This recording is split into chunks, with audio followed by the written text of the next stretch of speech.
mentioned Jess. I think the problem position for Aberdeen certainly this season, since Davy Robertson's departure to Ibrox to Rangers, has been the left-back position, and they've got young Gary Wright in there, who's normally a right-sided player. So we'll need to see if he's the answer to that problem. Well, George Smith was called from his bed in the early hours of Saturday morning to come and inspect the pitch here. When he arrived, the water was way over the shoe leather, and he had no hesitation in calling the game off. On the pitch tonight, some green sand which has been brought here from Aston Villa, who've had problems getting their pitch presentable. Mark Hateley won't mind what sort of surface, just as long as he's back after that nasty thigh injury that took longer to clear up perhaps than anticipated, and as Gordon McQueen was saying earlier, kept him out of the representative reckoning as England put out a senior side and a B side last week.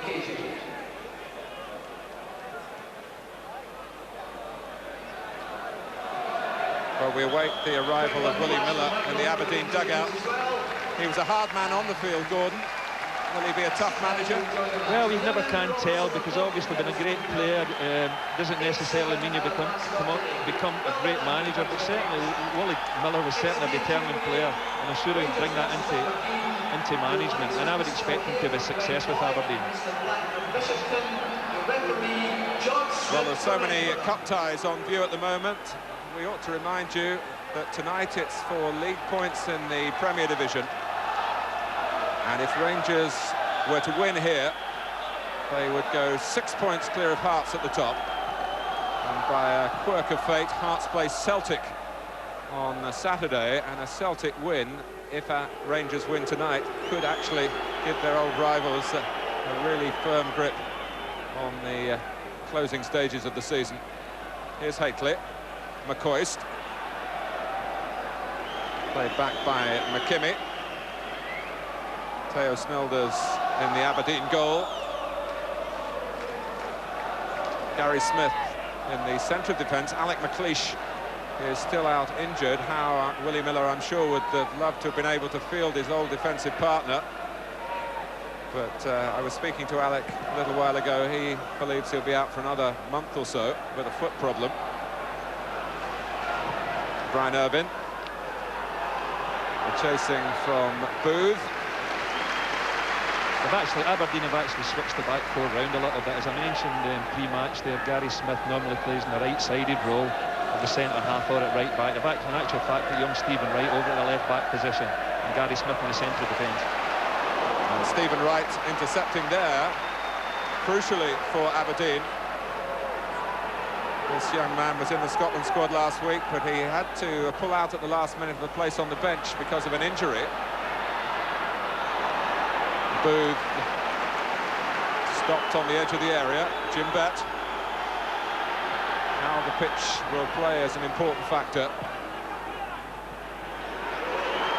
considering the amount of rain that fell in Glasgow on Saturday, when a number of games in the west of Scotland were washed out. Ian Ferguson making his presence felt here around his opposite number, Jim Bett. Yeah, well, Jim Bett getting a bit of the bird from the crowd there, because I think the Rangers supporters know what a good player he is and what an influential player he is for Aberdeen, and of course I think Rangers player as well. And a former Rangers man in the early 80s.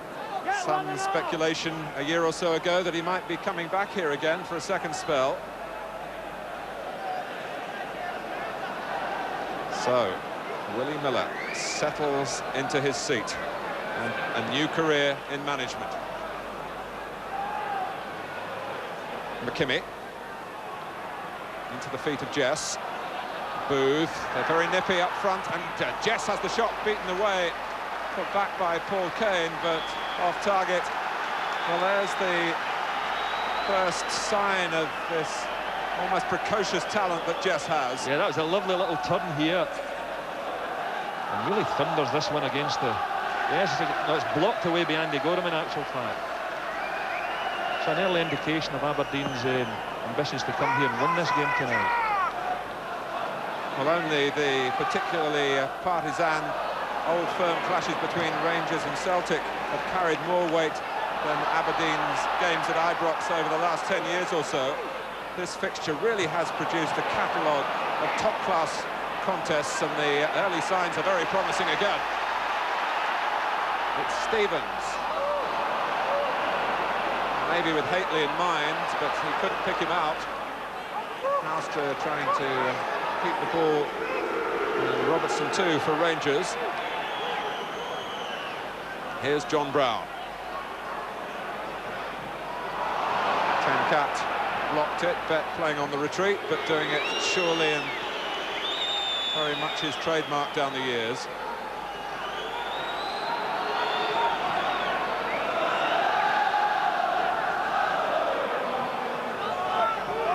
Tenkat. So we've got Tenkat and Snelders for Aberdeen, they're two Dutchmen. Peter Houstra for Rangers, but no Hans Hielhaus, who hasn't had a particularly solid season.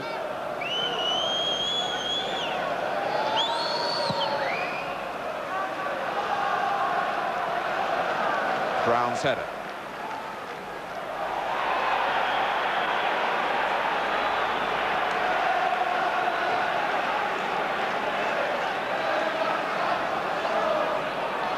Brian Grant, a strong character in Aberdeen's midfield.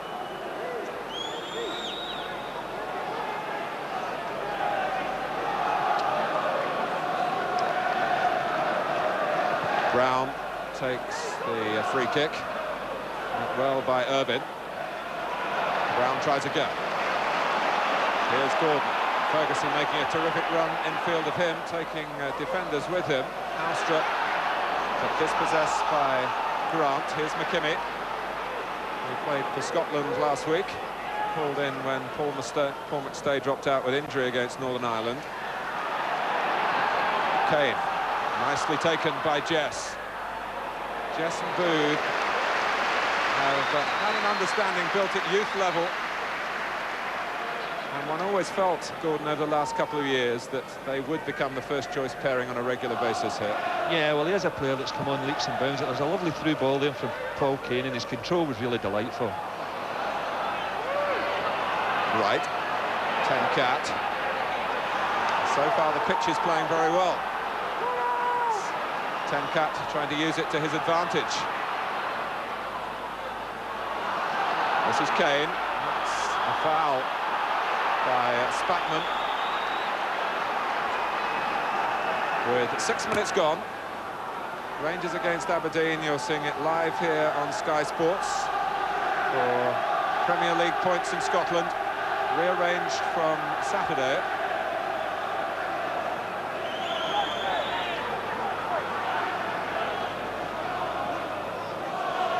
Well, Andy Gorham has set his wall. Tenkat. Well, it beat the full dive from Andy Gorham, but also beat the post. I tell you, that one had Andy Gorham worried. It's a terrific strike by Tenkat, very close indeed. Andy Gorham at full stretch, and thankfully for him, just slipped past the post. But they've got a few free-kick specialists, Aberdeen, Jim Bett, that rolled the ball to Tenkat, and of course Paul Kane on the right-hand side of midfield as well. Actually rolled it into a very good shooting position wide of the wall, and possibly Rangers were a bit slow to recognise the danger there and come out and try and close Tenkat down.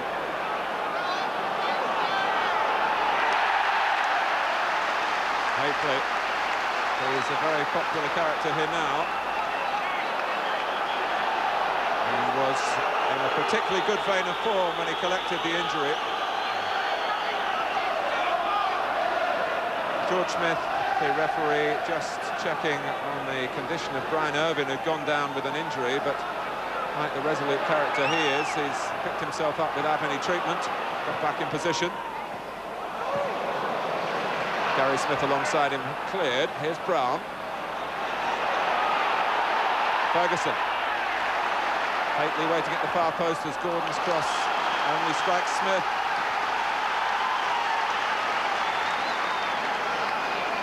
Well, I felt that was a little opportunity there. I mean, Ian Ferguson rolled the ball out to Dale Gordon, but he's got a terrific right-footed shot, Ian Ferguson. I thought he might have had a pop at goal there.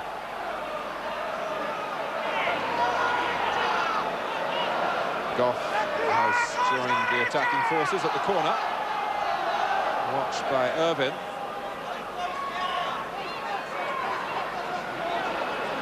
What it has meant is that Irvine, who's the tallest defender, isn't covering Haitley. The ball doesn't reach Mark Haitley. McKimmie actually had the responsibility for watching the Rangers number 10. Gordon. And that's a goal kick.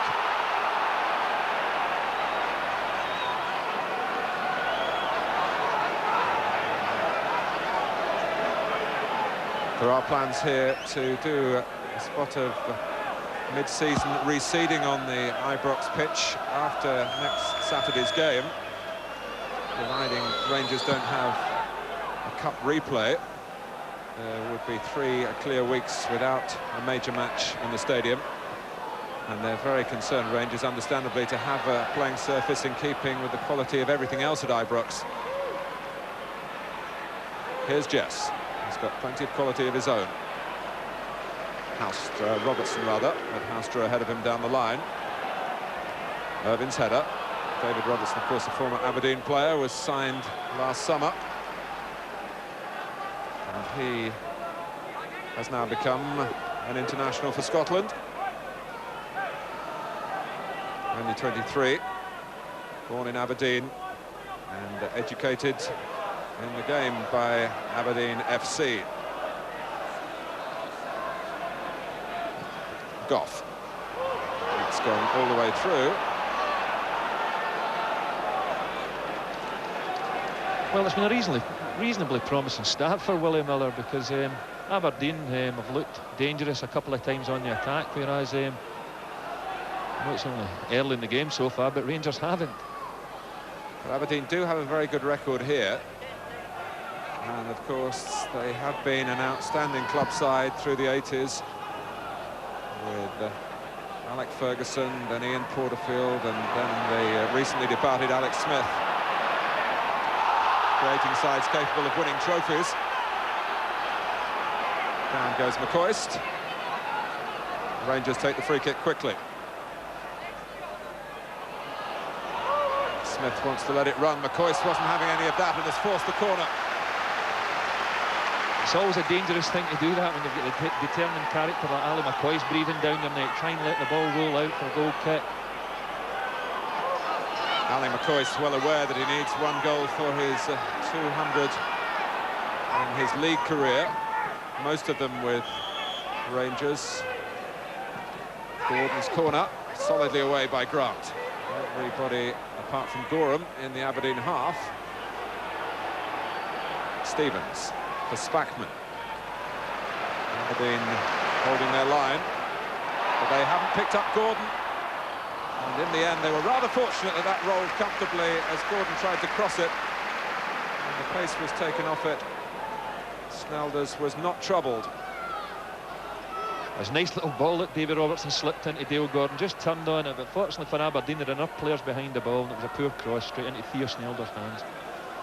Gordon back on the right now, but cropping up down our left central channel and catching Aberdeen out by doing that. Houstra. Robertson advancing, but not finding Haitley, who rather ruefully turns away, as does David Robertson.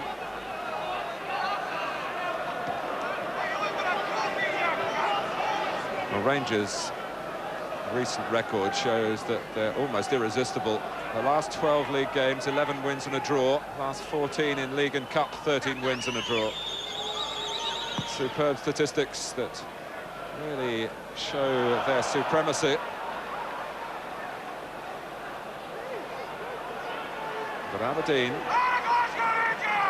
having heard Willie Miller's first team talk before a major match under his charge, they have been using some of the first-team squad in reserve and a local county cup.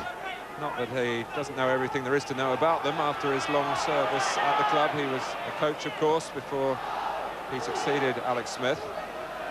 And before that, a player of wonderful resolution and defensive strength. 65 appearances for Scotland.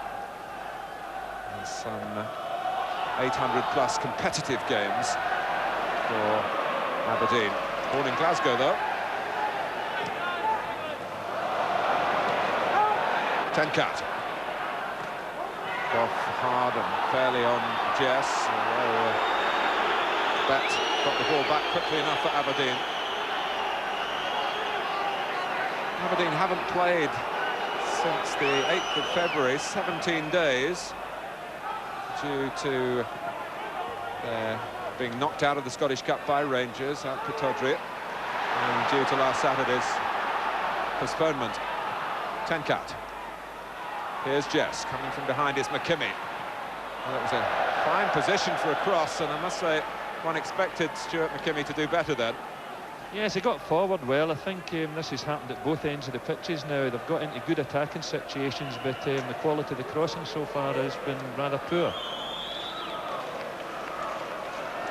Willie Miller, I'm sure, believing that it would be wrong to make too many drastic changes straight away, but he'll have his own views, and as the next few weeks pass, I'm sure we'll see perhaps more evidence of those than in this match.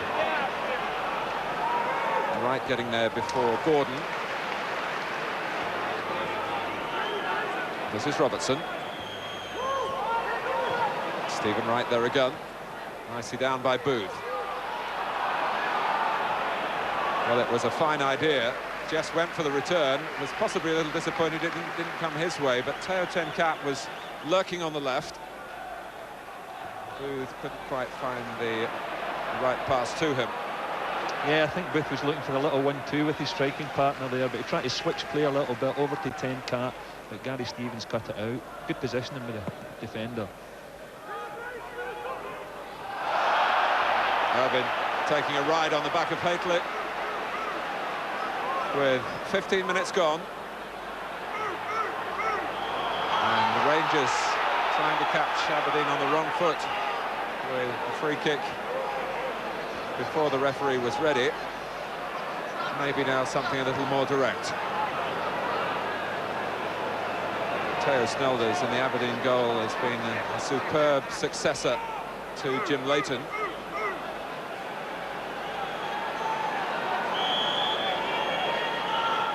This is Ferguson. Oh, it ricocheted through the wall, but was shepherded back to Snelders by McKimmie.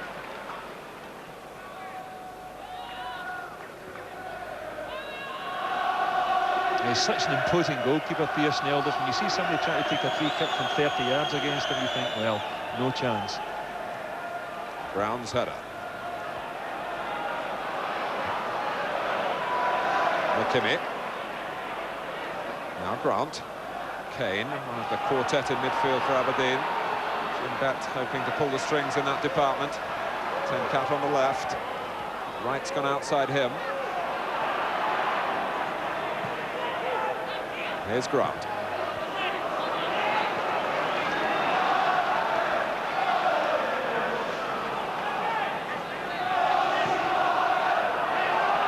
Gordon, 4 up for Rangers suddenly. Well, Gordon trying to get the better here of Stephen Wright, who's a youngster who really has impressed Andy Roxburgh. Quite an examination of his skills as a left-back, facing Dale Gordon here. The two are close together at Gary Stevens' long throw, which Goff competes for. Spackman. Now Goff. Irvin in the way, 2 against 2. But the ball will carry on through to Andy Gorham.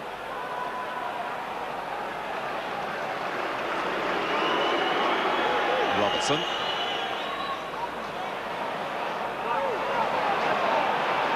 Mark Haitley, not yet a real force in the game, but plenty of time for that. Ten-Kat, nimbly done. Bett, just offside. Scott Booth.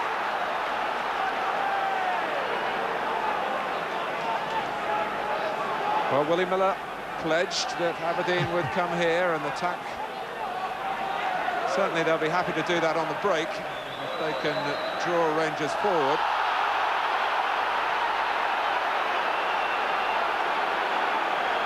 It's a foul by Smith on a complaining McCoist. Yeah, this was a... No, I don't think there was a great deal in that one at all. The referees gave a free kick in a dangerous situation when you think of the aerial threat of Hateley and Richard Gough. Mark Hateley's missed 7 matches. But he's back in an area now that he knows best, making a move. Had a set-piece situation here.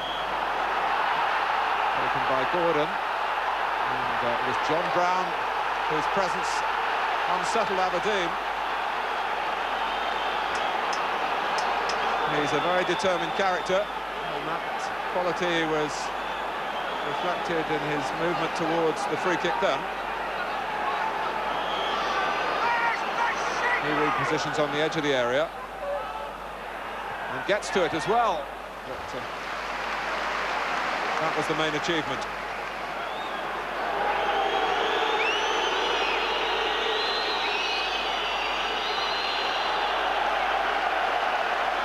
Well, set pieces against Aberdeen tonight could spell them trouble, because looking around their side, they've really only got Brian Irvine, who's physical and big, certainly in the back four, and in fact their whole team. Booth operating behind. The flick on, the game stopped as the linesman flags, and a first opportunity to locate David Livingston, who as usual is down between the dugouts. David. Martin behind the Aberdeen dugout, and Willie Miller obviously as a central defender of some pedigree with his old mate Alec McLeish alongside have clearly recognised the difficulties in defence for Aberdeen with an inexperienced back four against this experienced Rangers front attacking force. And Dale Gordon has been causing some problems, as you said, by changing positions, but they seem to have settled on the advice that Brian Irvine should stay with Hateley. It's the only logical thing they can do, but they're clearly very concerned. Wright's header. Here's Stevens. Gordon. Wright's tackle, and then Ten-Cat.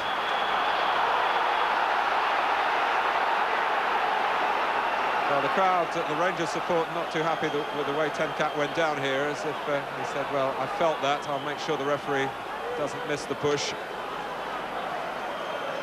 But I think it's quite rightly given as a foul and a free kick which Wright takes.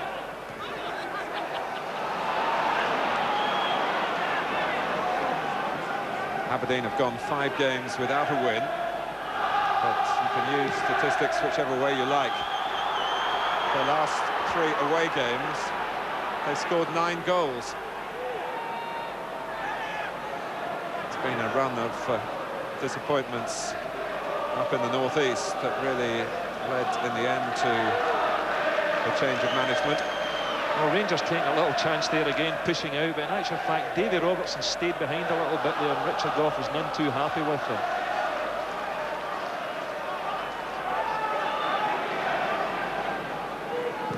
Gough takes the free kick.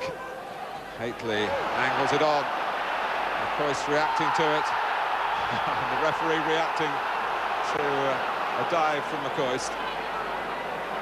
And if he hasn't got the nerve to question the referee's decision, you can be absolutely sure that it wasn't a foul. Yeah, the ball was running away from Ali here. He gets his foot hit, but I mean, there's a nice little stumbled and fell forward. We'll call it a stumble anyway. Ten-Cat. Gough pursued by Booth. Stevens, who once more is showing admirable consistency for Rangers at right back.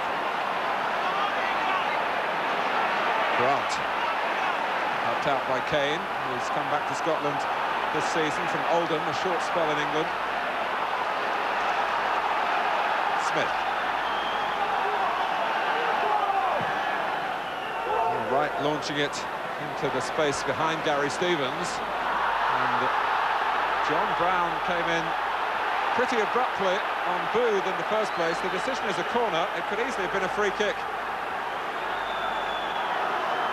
Yeah, Brown chases and harries him, but he pushes him in the back a little here, but eventually I think the ball comes off Booth for a Rangers goal kick.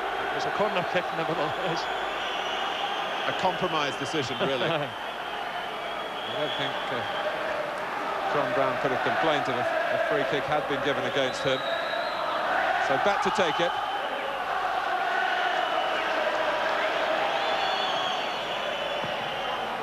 That was Gary Smith who tried to help it on. Rangers appealing that there might have been a spot of holding. Here's McCoist. And Wright. And the help in the end from Tenkat. But the crowd lifted by Ali McCoist running then. And a moment earlier, Aberdeen had some arms raised, wondering whether George Smith might have spotted an infringement following that near-post corner. And he has now, and it's Dale Gordon backing in. Yeah, I think the Rangers supporters behind that goal and Dale Gordon felt that Stephen Wright was hanging on to Dale Gordon.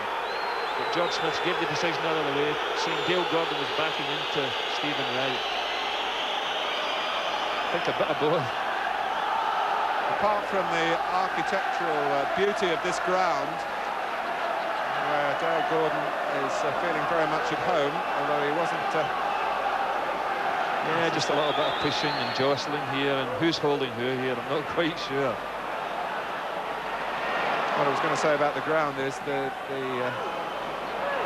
sound is amplified, it seems. The crowd probably just short of 40,000, and it sounds like 60 or 70,000 when Rangers are on the move as they are here with Haitley. He wants to get into the game. He's been just on the fringes so far. This is not something you see Mark Haitley doing too often. Obviously, he's usually in the centre of the box for crosses coming in. Long-range effort. Struck it quite well, but well wide of the mark.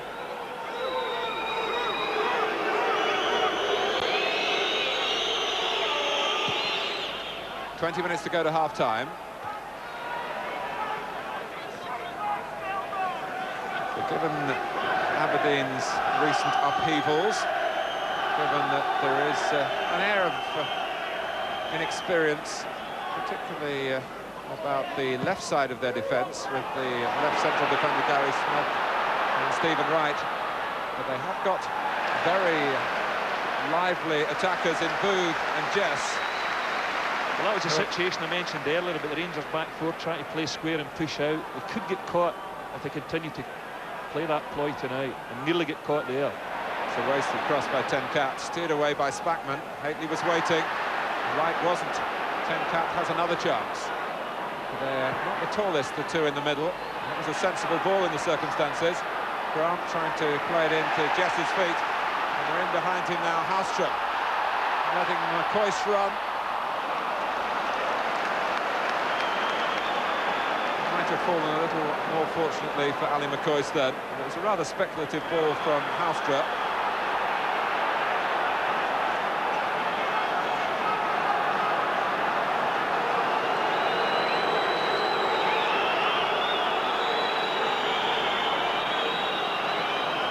Peter Hallström,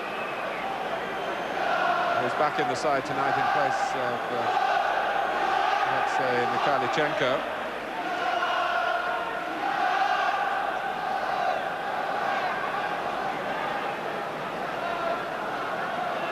Ferguson went in, and then Hallström. Oh, it looked as though he'd been struck by something then, or maybe well, muscle just went. It was a... I think he might have caught his studs in the ground there and went over on his knee. It's a peculiar one. Hopefully he's all right. Tells us something about the texture of the surface after all the rain. But Mikhailichenko was just beginning to find the sort of form Rangers expected of him, with those two crucial goals in their last match to turn around the cup tie against Motherwell here. And then he went away with the Commonwealth of Independent States, the former Soviet Union, to Valencia for an international last week. Was injured in training, didn't play in the international, and isn't